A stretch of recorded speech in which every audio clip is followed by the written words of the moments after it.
Arkadaşlar merhaba. Kanalıma yeniden hoş geldiniz. Öncelikle yorum yazan ve bize iyi niyetlerini bildiren arkadaşlara teşekkür etmek istiyorum. Sağ olsunlar, hem yurt içinden hem yurt dışından pek çok arkadaş güzel iyi niyetlerini bize yazıyorlar. Bundan çok mutlu oluyoruz ve yeni videolar çekmek için bize cesaret vermiş oluyorlar. Şimdi bu videoda arkadaşlar size mekanik vites kutularında kullanılan senkromeç mekanizmasından bahsetmek istiyorum. Videomuzda senkromeç nedir, ne işe yarar, arızaları nasıl belli olur, arızamızda neler yapmak lazım, bunlardan bahsedeceğiz. Arkadaşlar senkromeç aracın vites kutusuna yer alan ve vites değişimi esnasında devreye giren bir parçadır. Senkromeç vites değiştirmeyi kolaylaştırır. Bileziğe benzeyen, yani bakın şu parçamız ya da şuradaki parçamız, bileziğe benzeyen bir yapısı vardır. İki dişlinin arasındadır ve şanzımanın içerisinde yer alır. Şanzıman senkromeçle dengede kalır.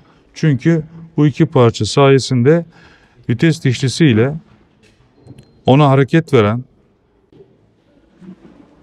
şu göbek dişlisi arasında arkadaşlar, şu göbek dişlisinin hareketini birbirine uyumlu hale getirir. Yani bakın senkromeç şöyle durur ve şu şekilde bir montajı vardır senkromecin. Bu senkromecin montajında şu dişli vites kutusuna hareketi alan dişlimiz.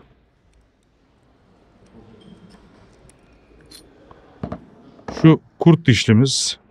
Bu da senkromecimiz. Bu da arkadaşlar göbek dişlimiz ve göbek dişlinin ortası frezelidir. Yani şu bölgesi frezeli.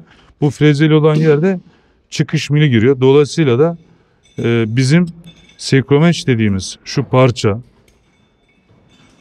kurt dişli ile şuradaki kurt dişli vites dişli bir bütün olduğu için kurt dişli ile göbek dişlisi arasındaki dişlinin hızlarını birbirine eşitler. Yani demek istediğim şey, şu vites dişli sürekli dönüyor şu şekilde ve manşon hareket ettiği zaman, iki dişli birbirine birleştireceği zaman senkromeç sayesinde bu dişli, dönen dişli bir miktar yavaşlar ve diğer dişliyle aynı hiza gelerek vitesin çok daha çabuk ve kolay bir şekilde geçmesini sağlar.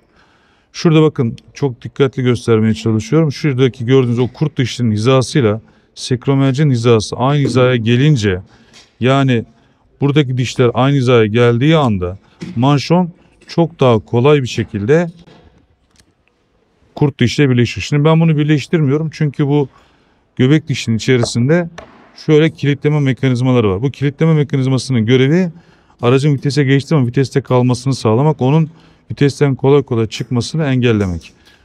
Onları da göstereyim size. Bakın bu da manşon dediğimiz parça. Manşonun dışı düzdür. Buraya vites değiştirme çatalları geçer. İçerisi ise frezelidir. Bu da göbek dişi dediğimiz parça. Bunlar da arkadaşlar kilitleme tertibatı. Bunlar yaylıdır şöyle. Bunları kenara bırakayım. Şimdi bunlar çıkar endişesiyle hareketi çok iyi gösterememiştim.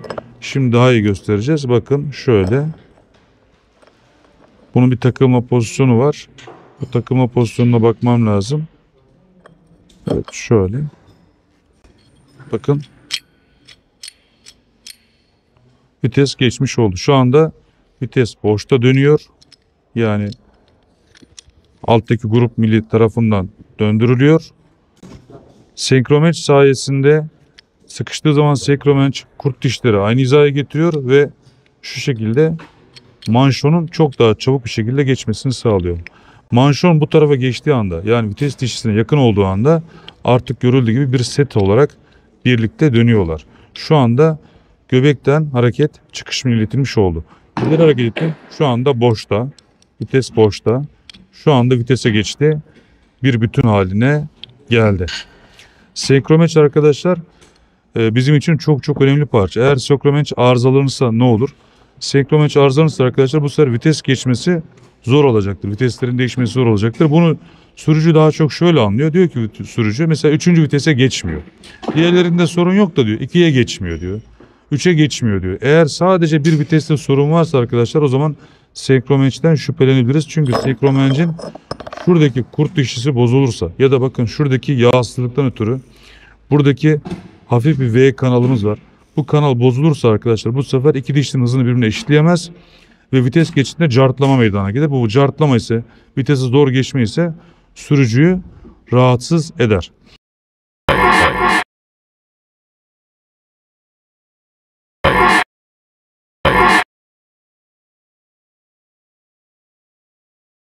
Eğer vitesler kendinden yola yani çıkıyorsa, mesela küçük bir sarsıntıda çıkıyorsa ya da elinizi vurduğunuz anda çıkıyorsa ya da diziniz çarpınca çıkıyorsa, o zaman da arkadaşlar buradaki kilitleme mekanizması bozulmuş demektir. Ama sadece bu kilitleme mekanizması yok. Birkaç tane daha var, bilginiz olsun.